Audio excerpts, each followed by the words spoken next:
Não é isso? Por aí, né? Quem estudou sabe. Eu não estudei, mas eu aprendi. E nós adquirimos para nós a palavra democracia. E hoje essa palavra quer dizer: você tem o direito de ir e de vir. Você tem o direito de pensar e falar. Você tem o direito de ir na urna e escolher o teu governo. E você tem direito a livre ato de expressão. Muito que a gente está vendo é que tem muita coisa mudando. Tem muita gente aí querendo ser grande, querendo mandar, querendo tirar a Bíblia, né? Querendo tirar a Bíblia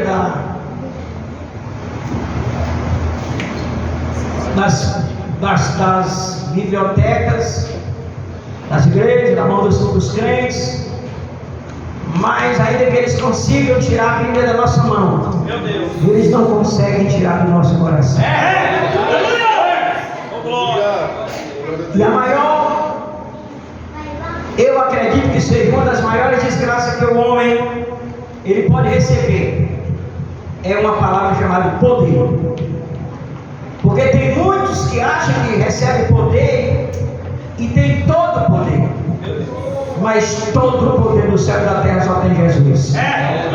Todo o poder só tem o nosso Deus. Homem tem poder, mas é limitado, entre aspas. Então, e hoje nossos governantes têm formado as avenidas da vida aí para ver a marcha de soldados, tantos quantos os governos. Mas na prática, nós bem sabemos que liberdade só se encontra na pessoa de Jesus. Porque esse mundo jaz do maligno e ele tem cegado a muita gente para que o evangelho não brilhe. É Satanás, ele tem cegado muitos para que não brilhe o evangelho. O que eu estou querendo dizer nessa noite é que a nossa única saída é Cristo, para quem crê na palavra de Deus. Sem Jesus eu não vivo. Eu não sei você. Era aquele que a doutora dizia. A doutora Jamil disse: pastor, como é que uma pessoa vive sem Jesus? Eu disse: doutora, é que eu sei que eu não vivo também. Glória a Deus. Então viver sem Jesus é como se alguém tirasse o meu ar, o meu fôlego, a minha vontade de viver. E a prova é que assim que a gente faz uma besteira, a gente cai com a cara no chão. Ô Senhor, olha eu.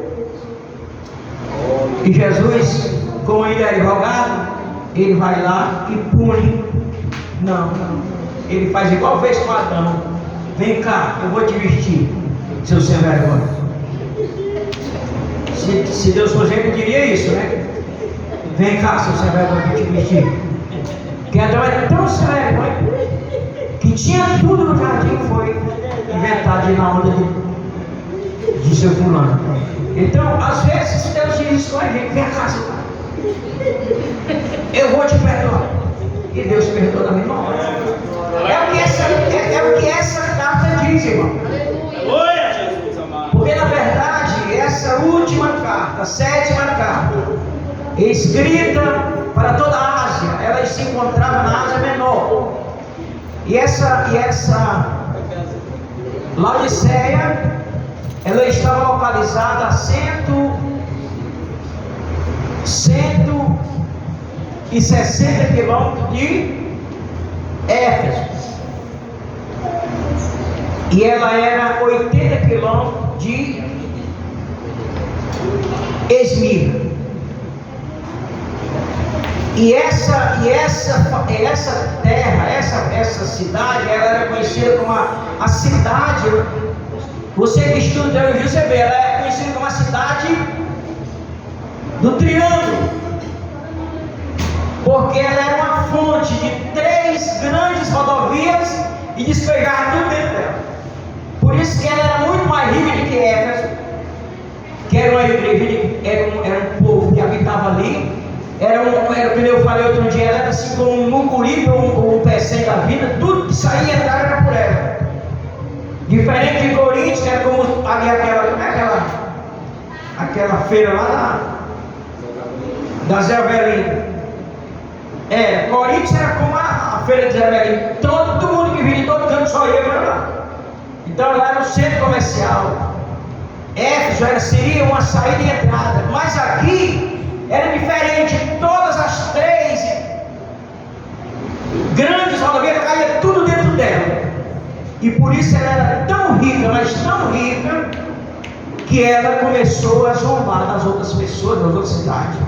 60 depois de Cristo, você vai ver nas histórias, ela foi balançada, saqueada por um terremoto que acabou com tudo. Estava pior do que ali agora há pouco dias ali, né? Perto de São Paulo, que acabou com tudo, aquela enchente.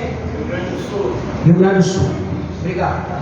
Então, ela, depois que Jesus foi, 60 anos depois de Jesus, a história diz que ela foi saqueada por um terremoto que acabou tudo, acabou a cidade, derrubou o prédio, derrubou tudo. Aí Roma, sabendo, Roma manda um embaixador, para chegar lá e oferecer dinheiro para restaurar, e ela era tão orgulhosa que não quis. Ela não quis.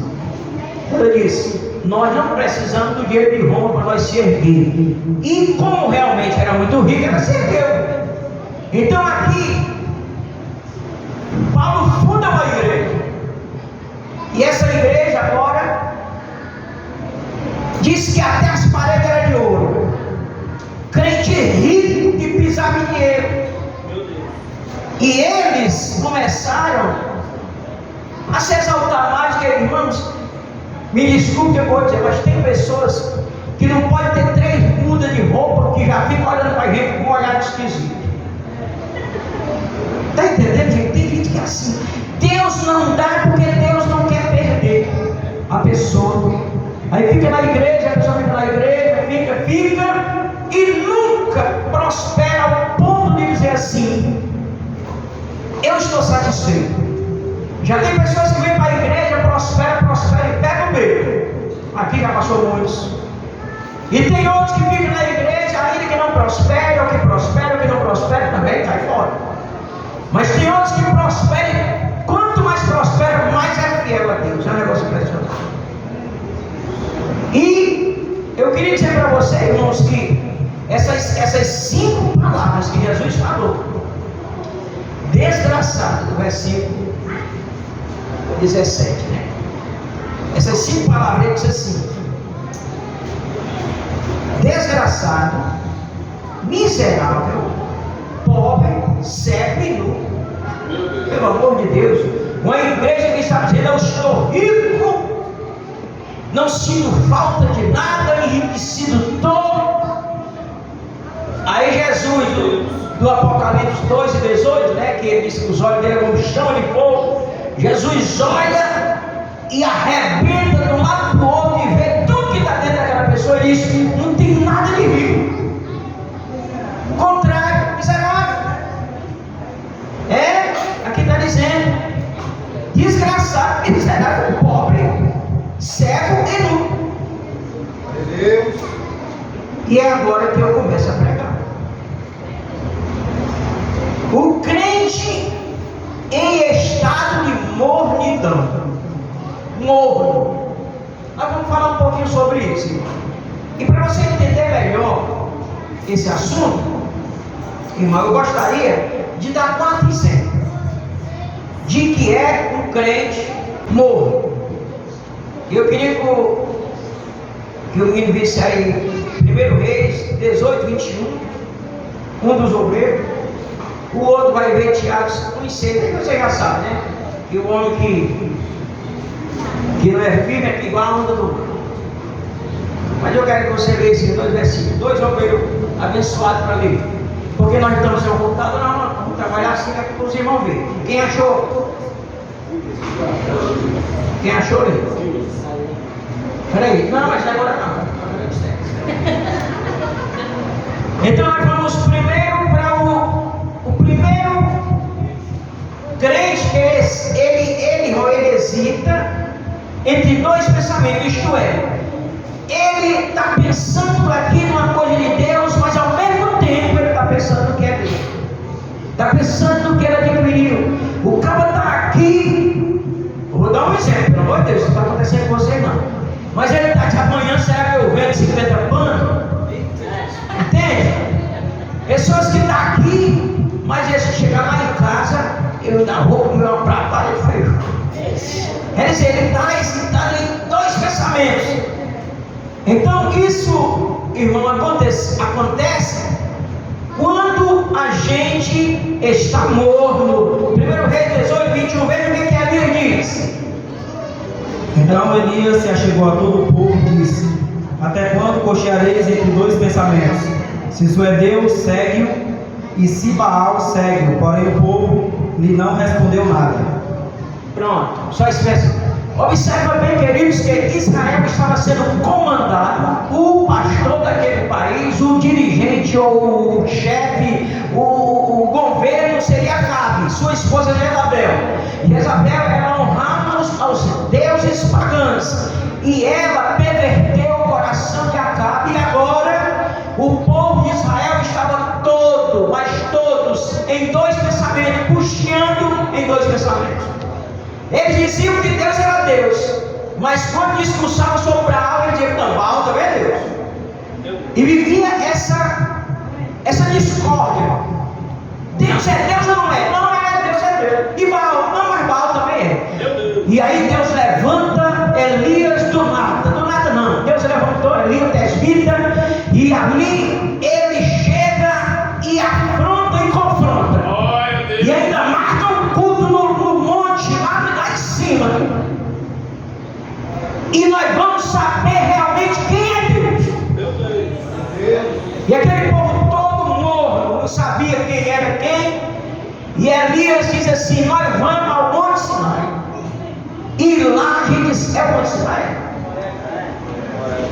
Aurélio, faz a mesma coisa.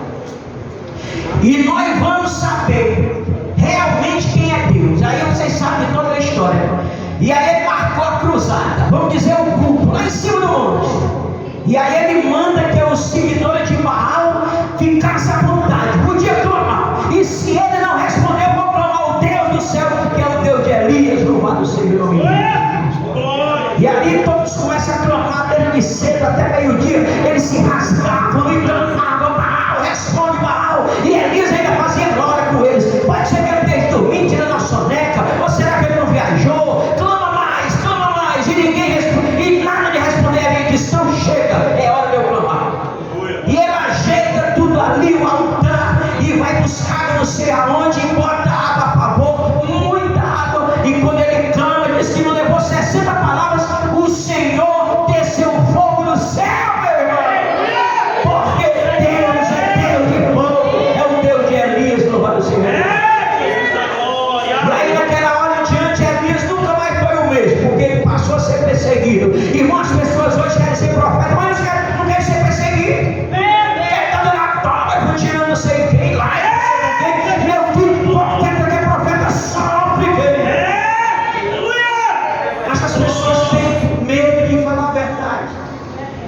E naquele dia, os 850 profetas que honravam ali, que seria 400 de um e 450 de outro, morreu tudo a espada. Ele disse: mata esse desgraçado que vive para mentir. E morreu tudinho ali na pedra daquele monte. Louvado seja Deus.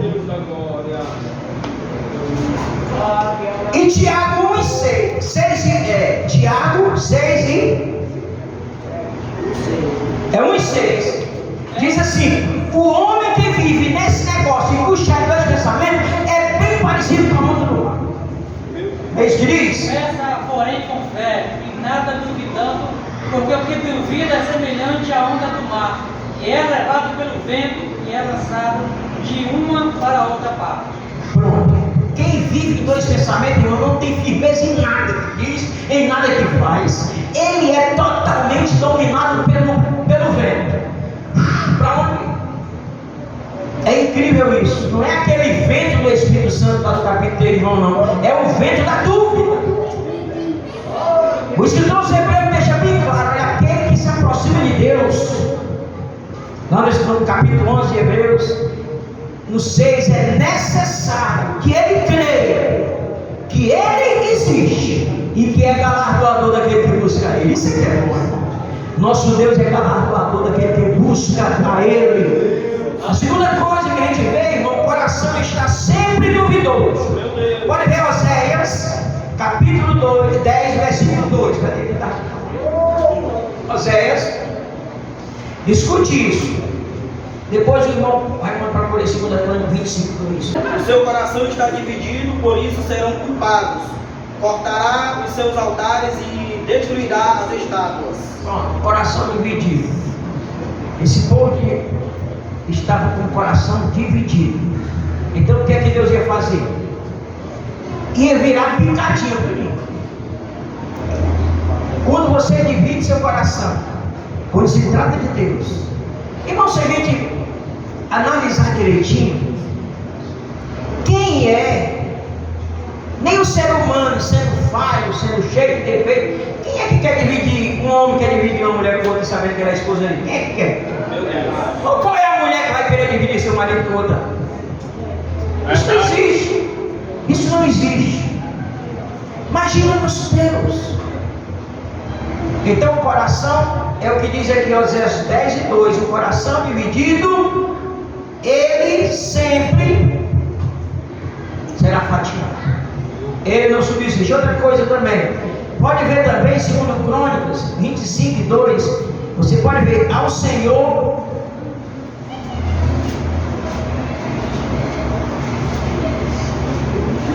nós não podemos seguir o Senhor parcialmente. Parcialmente é a pessoa é aos olhos do Senhor, porém não com inteireza de coração. faz o quê? E não com inteireza de coração. Ele inicia dizendo: E fez o que era reto aos olhos do Senhor. pronto, faça o que é reto aos olhos do Senhor, não faça com interesse. É que essa Bíblia, mas a Bíblia diz: não com interesse pessoal. Isso era que aquela igreja estava fazendo. E ela foi sendo reprovada por Jesus. Reprovada. Outra coisa, de um coração que não tem a certeza, de um coração que está morto. É aqui Oséias 7 e 8. Você pode ver que diz lá que é como se fosse um bolo que não virou bolo. É um bolo assado só metade. Vamos dizer assim. Como é que diz? Efraim com os povos se mistura. Efraim é um bolo que não foi virado. Efraim seria uma tribo. E Deus compara ela: vocês para mim é como um bolo que esqueceram de virar, queimou um lado e o outro ficou cru. Incrível isso, né, irmão? Então era exatamente dizer: vocês estão cru, vocês se acham tão bem. O pessoal de lá dizia: mas eles estavam como um bolo. Que naquele tempo as pessoas faziam bolo assim. Hoje não tem a lixinha, naquele tempo era no chão mesmo, né, em cima da laje. Aí você botava o bolo, daqui a pouco virava de novo. Mas não, é um bolo que não virou. Aí queimou, mas não cozinhou. Oséias 7 e 8, a parte B. Diz que é um bolo que... É verdade. Agora o que me chama a atenção é que Jesus, irmão, ele não se dirige ao povo daquela igreja. Ele se dirige ao pastor daquela igreja. Meu Deus. Escute isso: ele não se dirige ao povo, ele se dirige ao pastor. Mas por que ele faz isso? Aí a resposta está lá em Hebreus, capítulo 13. Obedecei os vossos pastores, sejais Fala. obedecei a vossos pastores e sujeitai-vos a ele, porque velam por vossa alma como aquele que hão de dar conta delas. Pronto. Aí lá chega, fala, glória. Esses são os nossos obreiros. Olha, irmão, escute bem, por que ele não se dirigia ao povo? Ele se dirigiu ao pastor, porque o pastor vai dar conta do rebanho que Deus entregou na mão dele. E as pessoas às vezes dizem uma coisa, fica trombudo, com benção. Mas Deus, glória a Deus, Ele tem essa misericórdia para todos. Aí você diz, oh, beleza, se ele não corrigiu como pastor, eu estou livre. Não, peraí. Aí nós vamos para o ensinamento de Paulo aqui em Romanos. Se você vê em Romanos capítulo 14, versículo 12, diz que, mas também todos nós iremos prestar conta. Viu? O pastor, diga aí de novo. De maneira que cada um de nós dará conta de si mesmo a Deus. Pronto. O Senhor está cobrando do pastor, porque o pastor vai dar conta de cada um de nós, mas se nós não fizer direito, ele também vai cobrar de nós. Então não escapa. Jesus está falando conosco nessa noite, porque Ele te conhece, Ele conhecia aquela igreja e conhece essa também. E Jesus está voltando para buscar a sua igreja. Por isso que a gente está trazendo essa palavra hoje. O que é? Eu estou dando aqui o que é uma pessoa ser morna.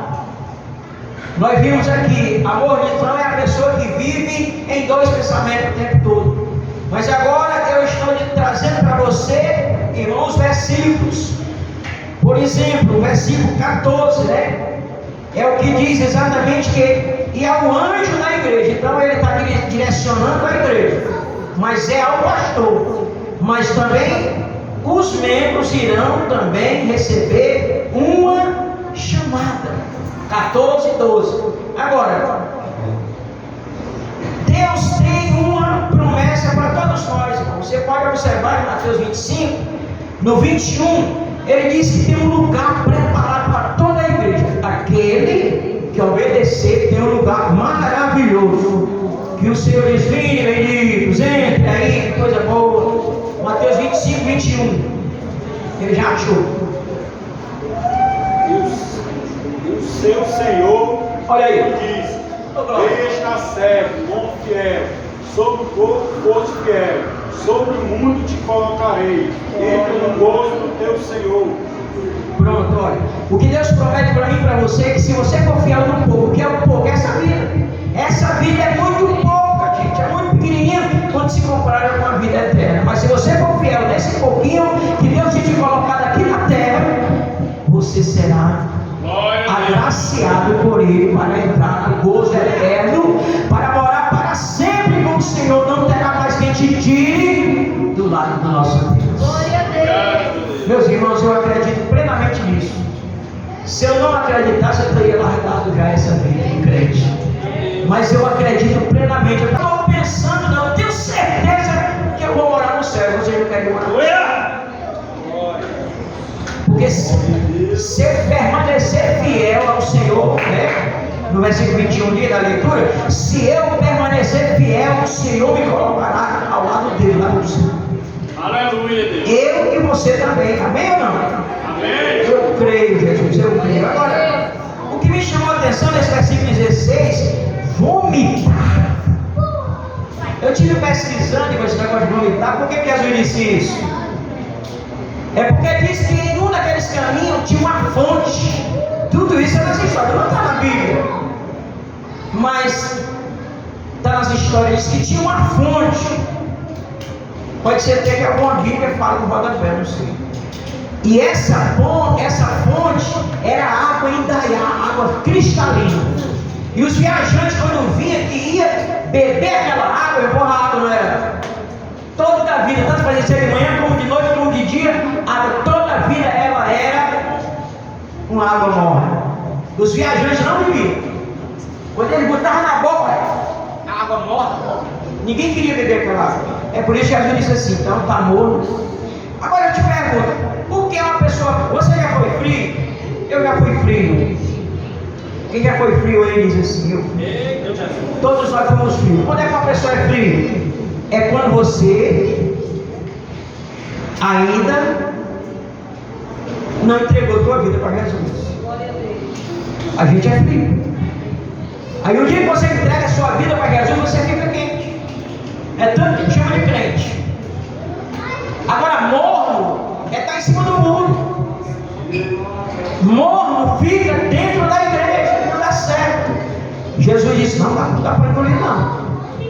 Enquanto alguém diz eu sou rico, ele diz que é pobre. Enquanto ele diz assim, eu tenho tudo, que não tem nada não. Enquanto alguém está dizendo assim, não sinto falta de nada, tu é um miserável, tu não percebe que está sentindo falta do Espírito Santo. Pelo amor de Deus, a nossa alegria é saber que não seremos vomitados pelo Senhor. Por quê? Olha, eu vendo isso aqui, eu pensei, meu Deus, só sabe o quanto é ruim isso aqui é quando a pessoa já passou por isso, ou ele de perto ele assiste alguém passando. Eu escolhi dois. O primeiro rei de Israel seria Saul e o segundo rei seria Davi. O primeiro rei de Israel, que foi Saul, se você ver aqui no capítulo de 1 Samuel 28, 6, vê o que tem aqui. 1 Samuel 28 e 6. Perguntou Saul ao Senhor, porém o Senhor não lhe respondeu. Pronto, tá bom. Olha, o rei tinha costume de sempre se dirigir a Deus e perguntar a ele alguma coisa. Entende? O rei sempre se dirigia a Deus no início do seu ministério e ele sempre era respondido. Mas ele fez tanta da besteira que ficou morno. E teve um dia que ele precisou de Deus. Aí ele vai para falar com Deus e Deus não lhe respondeu nada. Aí ele, podendo ter se humilhado, sabe o que ele disse? Procura aí uma macumbeira para mim. Foi assim que ele disse: procura uma mulher daquelas que adivinha, uma feiticeira que vai falar com alguém. Deus não quer mais responder. Aí, irmão, quando você chega lá no capítulo, se você voltar um pouquinho para 16 e 1, aí Deus está dizendo assim para Samuel: Samuel, por que tu fica com dó daquele que eu desprezei? Porque Samuel disse que ele passou a noite todinha orando a Deus, pedindo para Deus perdoar Saul, e Deus não perdoou. Aí Deus disse: Samuel, por que tu fica ainda com dó daquele que eu rejeitei? Isto é, quando a pessoa fica morno, Deus vomita, Deus não suporta, irmão. Quantas pessoas estiveram aqui nessa igreja, é uma bênção de Deus, e de repente some, a gente vai buscar, bota aqui dentro de novo, passa 2, 3 cultos, volta de novo. Tem um rapaz aqui perto, nós fizemos isso 3 vezes, traz de novo, um pouco de volta de novo. Aí eu vendo por lá, ouvindo ali, rapaz, eu pelei, mas não consigo. Porque Hebreus 2 e 3 diz: irmãos, se nós rejeitar uma tão grande salvação dessa, a quem nós vamos recorrer, pelo amor de Deus? Não tem como recorrer. Então Saul chorou, lamentou, mas Deus diz assim: eu não quero mais conversa contigo, porque tu teve tua chance, mas tu não recebeu. Outra coisa também que me chamou a atenção, Salmo 51. Se você pegar do 9 até o 12, o que o salmista Davi, que errou mais do que Saul, mas ele tinha uma qualidade de se humilhar igual a nós.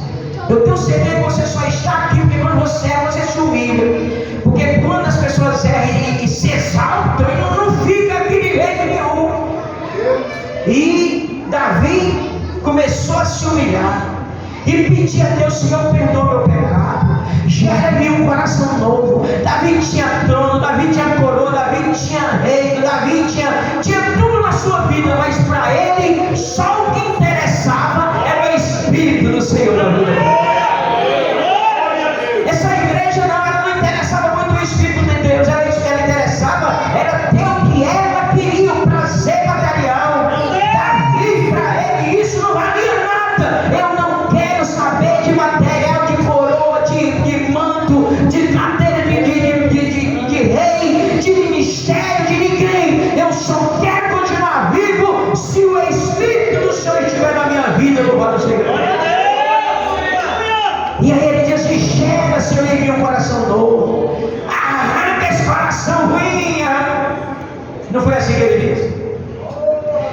Deus concedeu ao homem, Deus deu o coração segundo o coração de Deus, Davi. Então vamos ter esses dois homens, é só esses dois homens. Tem muitos que passaram, mas esses dois homens, eles provaram de perto o que era ser rejeitado por Deus. E quantos por aí, irmão? Uma certa vez Sansão achava que ainda estava com a tua força, e aí ele planeja, ele ora, mas os filisteus vão lá, pegam ele com a maior facilidade do mundo, e aí arrancam os olhos dele, coloca ele para puxar igual os boi puxavam, e diz que era no mundo da força, e passava o dia para lá e para cá. Mas ele estava clamando, ele não desesperava, puxando aquele carro de boi ali, aquele negócio que fazia lá no meio. Mas teve uma hora que ele percebeu, o cabelo cresceu, ele invocou o nome do Senhor, e a Bíblia diz que ele matou mais gente do que ele matou antes. Aí morreu também. E Deus não quer isso para nós. Deus não quer isso para nós. Versículo 17, irmão, ele diz uma coisa também, escuta isso. Como dizes, rico sou, estou enriquecido, e de nada tenho falta. Eu fiquei grudado nesse versículo, porque realmente esse versículo, o apego ao material dessa igreja era coisa terrível, e sempre acompanhada, porque eu vou te contar, não esqueça isso que eu vou dizer.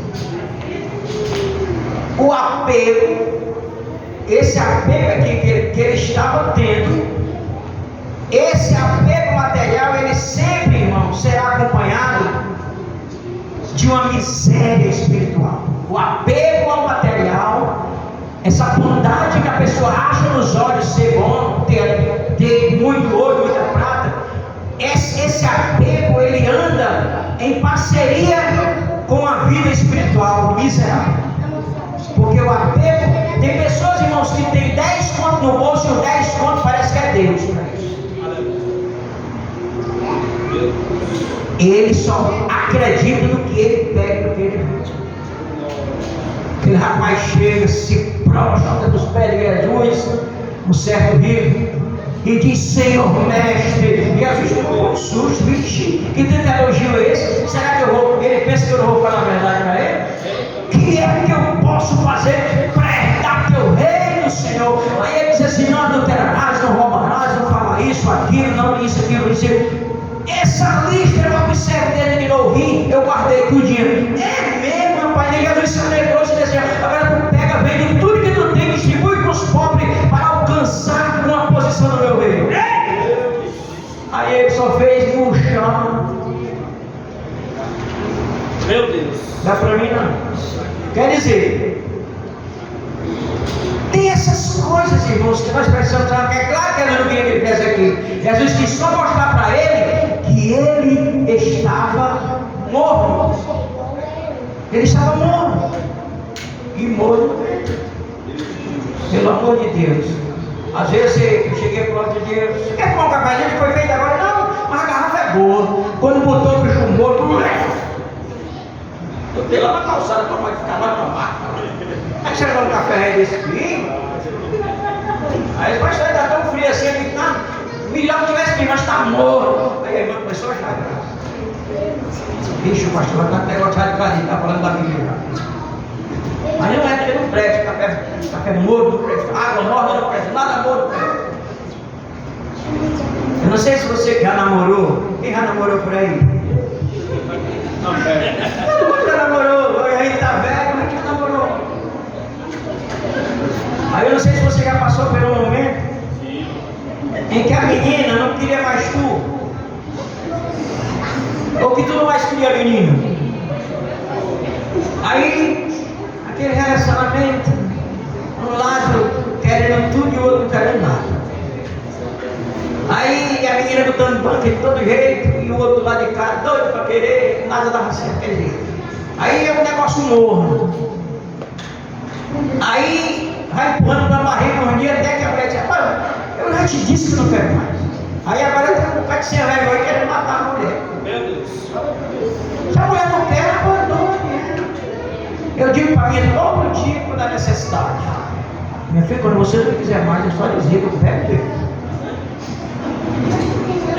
Porque Deus menino querer a pessoa que as pessoas querem obrigar a ver com ela. Você não é minha, não é de ninguém. Aí, pá, deixa sujeito fez aí um tal do seguro para a esposa, né? Aquela professora, advogada, né? E aí, por causa de 90 pontos, forjou lá uma morte, matou a mulher, já estava se retando para ir para Portugal. Aí a justiça chegou e disse: "Ei, te achei." E aí vai morfar na cadeia. Só de início vai logo para 30 aninhos. Porque a ganância é muito grande. A ganância é muito grande. Então, meus queridos irmãos, para nós encerrar, ele diz assim: rico sou, meu Deus. Aí Jesus diz: é rico nada. O anjo da igreja de Tiatira escreve: isto diz, Filho de Deus, quem tem os olhos como chama de fogo e os pés semelhantes ao latão, é luzente.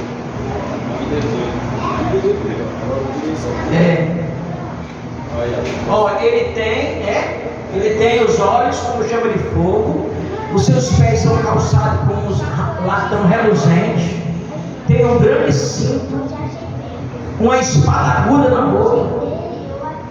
Lá vem Jesus.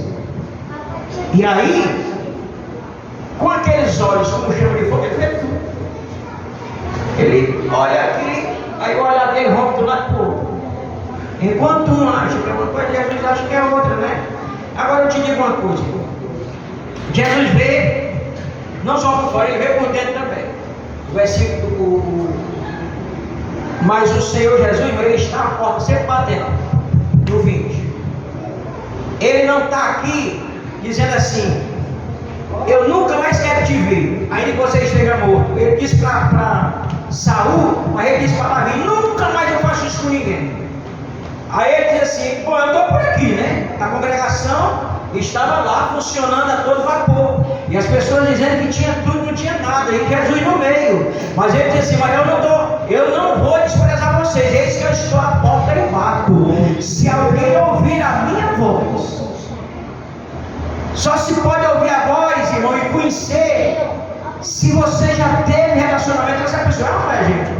Tem pessoas que você vê falando lá do outro lado, você nem vai fulano. Às vezes eu estou lá fora, alguém pega o microfone para cantar, liga fulano e está cantando. Por quê? Porque a gente conhece, a gente sabe, mas se eu nunca vi isso na minha vida, já diria assim: olha, se eu ouvir a minha voz e abrir, eu entro. Em outras palavras, vai voltar a ser o que era antes, né? Agora, essa chance Jesus quer nos dar, porque se eu acreditar nisso que Jesus está dizendo, aí Efésios 1 e 18 diz que o Senhor já nos deu luz para os nossos olhos, não é isso que ele diz? Nós já enxergamos para ver o que tem lá no Efésios 2 e 7, que são as bênçãos do céu que estão todas para nós. É o que ele diz. Então, se eu... Quem lê? Efésios 1, 18. Tendo iluminado os olhos do vosso entendimento. Olha, iluminou os olhos do entendimento, vai Nil? Para que saibais qual seja a esperança da sua vocação e quais as riquezas da glória da sua herança nos santos. E o Efésios 2 e 7 diz assim: porque nós, ele diz assim, porque nós, para o 2 e 7, né? Para mostrar nos séculos vindouros as abundantes riquezas da sua graça, pela sua benignidade para conosco em Cristo Jesus. Pronto, irmãos, nós estamos pregando hoje para os irmãos que acreditam na Bíblia.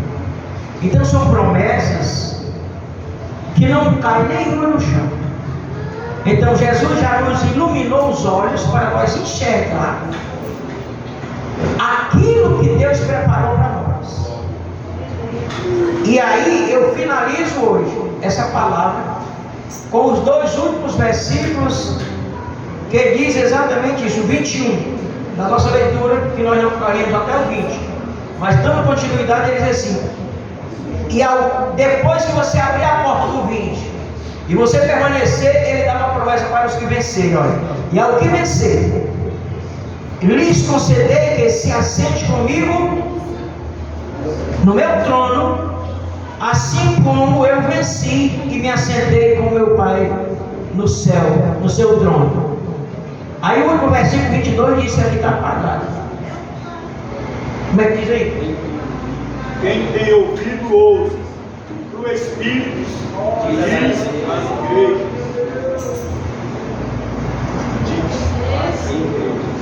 Está no plural. Aqui, quem tem ouvido, ouça o que o Espírito diz às igrejas. As igrejas que ele quer dizer não é a igreja de Jesus, é a igreja local. Aqui tem uma igreja local aqui funcionando, tem outra igreja bem aqui, né? Então a igreja de Jesus é uma só. Mas está falando era 7 igrejas. Então as igrejas, essas 7 igrejas da Ásia, elas, irmão, representavam, sabe o quê? Todos os ministérios hoje. Tem gente de todo jeito, mas só vai para o céu aquele que vencer, né? Crendo na palavra de Jesus.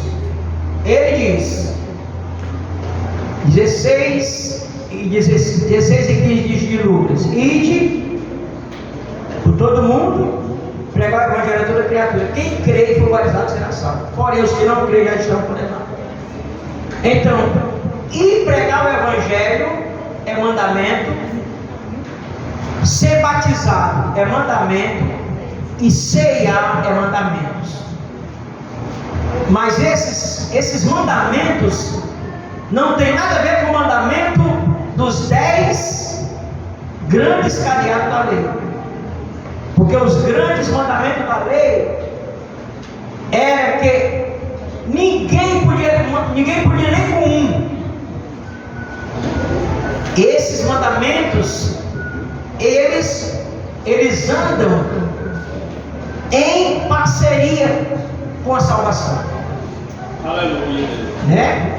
Primeiro passo, Jesus lá em Mateus 28, né, 19 para frente, ele diz o seguinte: olha, recebi todo o poder no céu e na terra.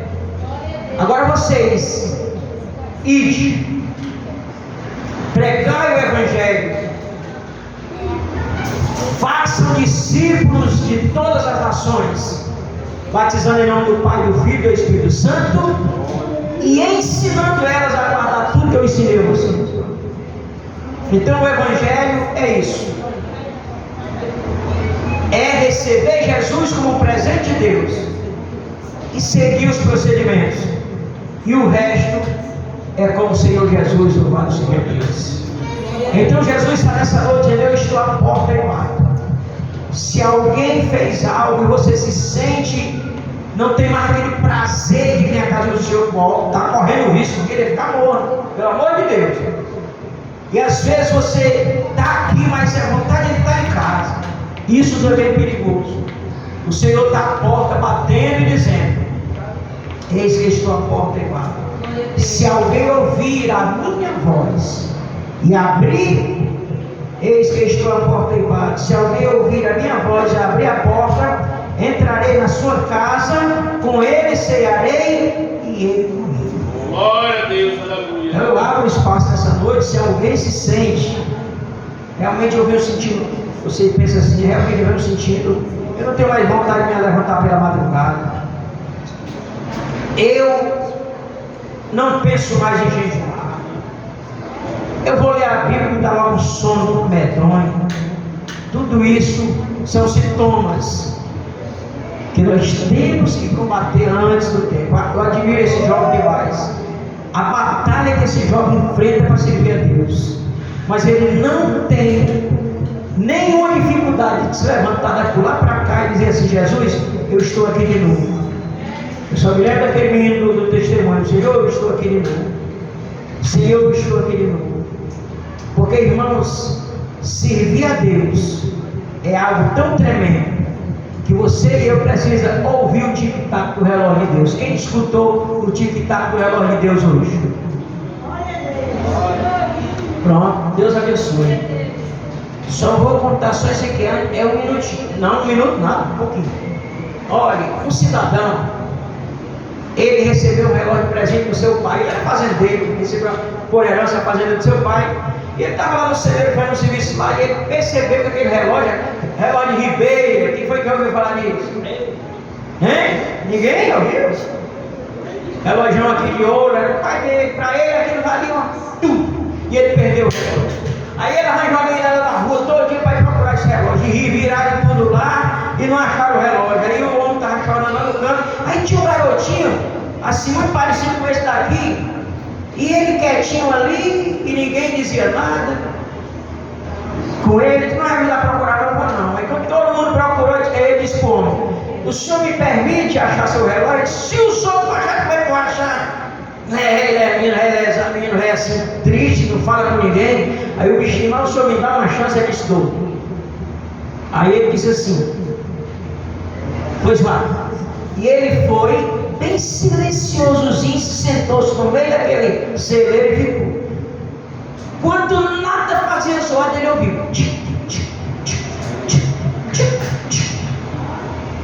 Aí ele foi. E aumentou o tic-tac. E ele achou, pegou o relógio e disse: como é que você fez? Como é que você achou?